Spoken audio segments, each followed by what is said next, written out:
Hello guys, in this video I'm going to show you how to replace the original music in a video in Capcut. The first thing you need to do is enter the app. Once you are done with that and you are in the home page, you can just look in the top of your screen and press on AutoCut there.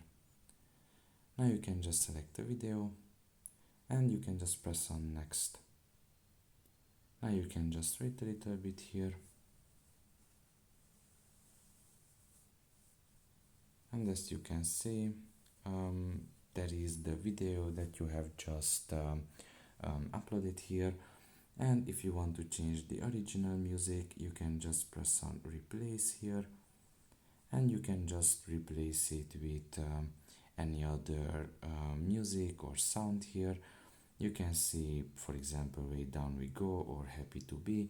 You can just simply click on it and you can just add this sound if you press on add sound, and your video is going to have this sound instead.